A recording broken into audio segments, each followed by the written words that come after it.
Alright, welcome YouTubers. This is going to be a little episode on two-team teasers.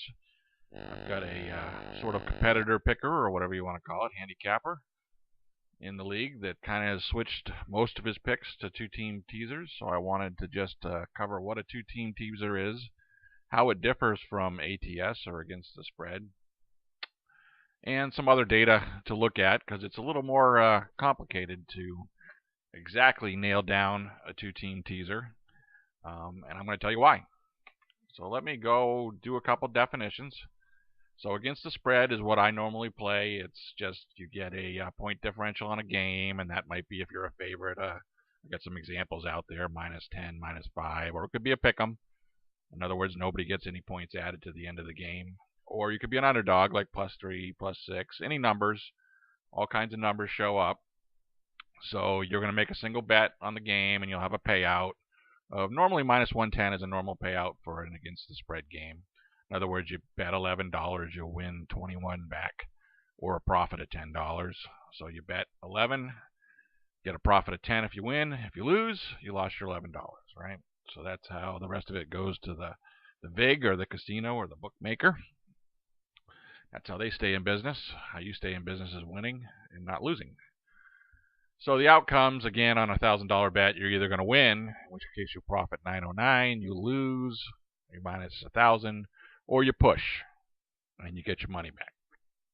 So the pushes are kind of ignored when you're just doing single game against the spread, because you can just calculate wins and losses, and yeah, so every once in a while you get a push and you just get your money back. There's no harm, no foul there, nothing to calculate.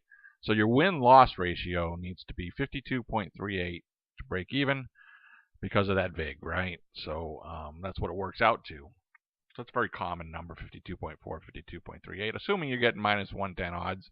If your odds on average are a little worse than that, you need a little higher percentage to break even. And beyond that, you'll make some money, right?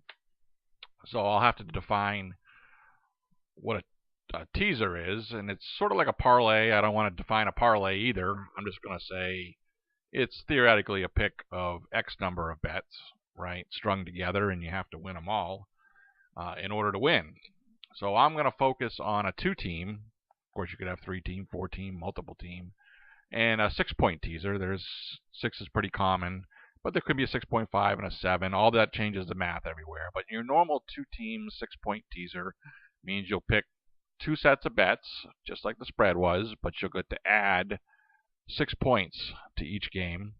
So if you had a -2 favorite, then you're going to add another 6 to that. You'll actually be +4, or if you were -9 favorite, you'll now be a -3. And the same thing on the plus side. If you're an underdog and you're +3, you're going to be now +9.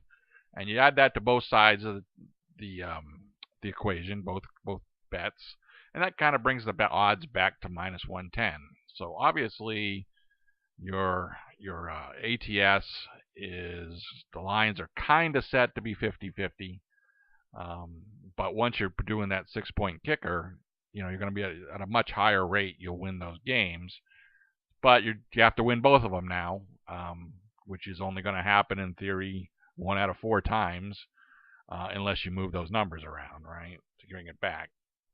So let me go into a little video short here and just show that this is the sports guy's show, and he's the one who has converted mostly to teasers, and what we're trying to do is evaluate how good of a picker he is, and there's a lot of conditions. So let me just give you an example of him making some of these picks and moving lines, and he says moving lines or teasing. That's what it is. Texans were winning the whole way. I think New England pulled it out right at the end. It was a real barn burner of a game. I think you're going to have that again here. I'm going to take a chance and take the Texans, saying this game is close. I'm not saying they're going to outright win. I might move the line to 12.5 and feel better that way. I never like going against. Hey, again, the line's a little too high at 7.5. Maybe move it to 1.5. You like Green Bay that way. You have to think they never blow anyone out on the road. So I am going to move the line to 10.5. And I will take a shot that Cleveland can keep the game close at home. This is a big rivalry game. All right, so that was good. So a comparison of the different styles. I know I didn't talk about money line here, but that's called straight up, and you'll get different payouts depending. You're just going to pick the winner of the game, and the winner of the game is the winner of the game. No adjusted points, but you get different payouts. That's how they get you. If you're good at picking straight up winners, then you should stick to money lines. If you're good at seeing value and relative strengths of teams versus the line, then you should pick ATS. And a teaser is a good way to buffer, if you seem to be pretty good at predicting games as being close. In other words, within 12 points, right, or 6 points of one another, or 6 points of the line, then you should pick teasers. Or if you really got a good idea of being lopsided, of course, if you're good at lopsided, you could probably do ATS too. But it gets you some extra points here, just in case there's a little bit of brings your variability down. But you will need to win more. Like I said, so how much more, right? That's the question. One of the differences with teasers, we're no longer playing one game. So how do we handle pushes, right? Pushes don't mean anything when you're just playing single game ATS, but now they kind of come into play. So how often does a push happen, right? Well, in 2017, it varies year to year, right? And your experience with pushes is different for everybody depending on what games you play. If you played every game in 2017, 3.2% of the games would have ended up in a push. In 2016, 1.6% ended up in a push. And 1985 to 2015, which is a lot of years, right? 30 years, I think. It was roughly 2.7%. Now that's a push against the line. Pushes with the 6 points added are going to be roughly the same. Maybe I need to go through and calculate that a little bit, but it's not negligible. But it is a number. It's going to be around there. Just the numbers end up there. So the results now differ also. There's a sort of a pari-mutuel. It's no longer win-loss or push. It's you can, with a 2-game, you can win-win, in which case you win if you win both games. So it's really 2 wins equals a win. You can win-loss. So in other words, 1 win and 1 loss, or 50%, right, on 2 games. And you'll end up losing. So now you're winning but losing. 2 losses equal 1 loss. So now your exploit of losses goes down because 2 losses equals a loss. And then you got the pushes there. So this is where it gets, I got an asterisk next to these. Most houses, if you push or win and push, then you'll get your money back. You don't win anything, but you get your money back. However, if you push and lose, or lose and push, then you lose your money. Some houses, if you push, you will lose your money. You probably don't want to play there if you're playing teasers, but most of them will give your money back unless you lose one of the 2 games, in which case you lose it. So now that changes the dynamic a little bit, because you're no longer winning money, but you can lose. And of course the rare push, right? 2 pushes, you get your money back. Typically, again, depending on the house rules, and you're net 0 there, which is okay, a couple pushes. So, yeah, big problem, and that's going to boost your percentages a little bit depending on how many pushes you get, which caters to everybody's individual means. So, there's a couple ways to estimate. One of them, I'm going to do the square root of 52.38% is 72.37. So if you were winning your teasers at a rate of 72.37 and you had to win 2 in a row, it's 72.37 times 72.37 would give you the 52.38, which would make you break even at a minus 110 odds. So 72.37 is a good starter, but remember you got pushes in there. They're going to make a little bit of difference.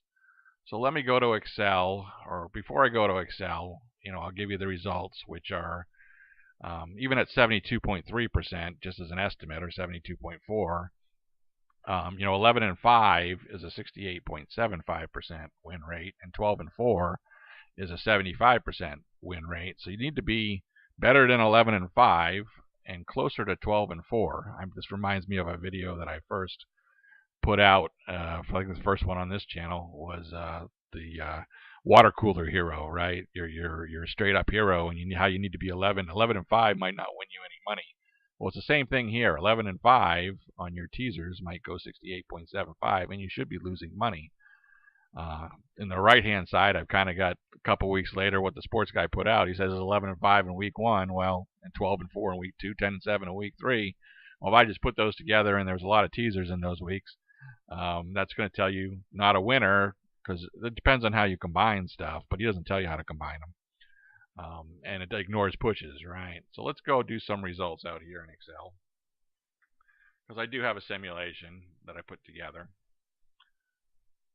and I'll talk about it, right? So this is just a basic script that'll clear it. I'm using 709 wins. What I'm going to do is randomize and pick values 1 to 1,000. And I'm setting my limit here at 709. So the first 709 will be a winner. And I'm also using that 3.2% from 2017, or 32 out of the 1,000 will be a tie. So it just comes through here and it says give me a 1 to 1,000. If it's greater than 968, so 969 to 1,000, that's 32 characters, then I'll push it. Otherwise, if it's greater than 709, I'll lose, and if it's scores 709 or less, I'll win. So we're going to win at a pretty good rate here, even though that's 70.9, that's all picks. I also want to do it relative to the losses, so I got a calculation out here to do that. And I did the same thing for the second game, and then I say, hey, if I got a win-win, stick it up here, win B1, and just do that 100,000 times. So way more than enough. And the results came out. Now, this will differ every time because I put randomize in there. But if I win-win, I'm going to be plus 109, plus 909. If I lose here, or I lose here, or I lose here, then I lose 1,000. Again, a push win I'm going to assume is a break even. You get your money back, but a push loss or a loss push, you lose money. And those two are making a difference, right? Actually, these four together are making a little bit of difference. It's going to push that rate a little higher. So I'm a little bit net positive. Again, this is 100,000. That's going to take a long time to bet 100,000 games. This is a simulation. But with that 709, it ends up being, again, this counts for 2 wins on this one. This is 1 win and 1 loss. 1 win, 1 loss, 2 losses. 1 win, 1 loss, 1 win, 1 loss. And the only other one I didn't count was push, but whatever. That'll be the difference between what this is, 3,000 or 4,000 on the 200,000. So I ended up with 140,000, 142,000 wins and 52,000 losses, or 73.2% is what it gets to eke out some of that profit. If I use the next number down, 708 instead of 709, I start to get a loss. And so you basically need that boosted up from my theoretical, 72.4%, I said, to almost a full percentage, 73.3%. Of course, if you don't experience as many pushes as 3.2%, then you can drop. But regardless, it's in the neighborhood. So that estimate actually wasn't too bad as an estimate. So that's basically what I want to say. So when I track the sports guy, I've been doing it a couple ways. I just combining random, but it's combining random games, so you can get really different results. I can see some winning, I can see some losing if I pick 2 in a row on him or something. But on average, if he's not making 72, 73%, I'd say 73, just to be safe, then he's not. If you're not a 73% with the 6-point add in there, then you're not going to be a winner. All right, thanks.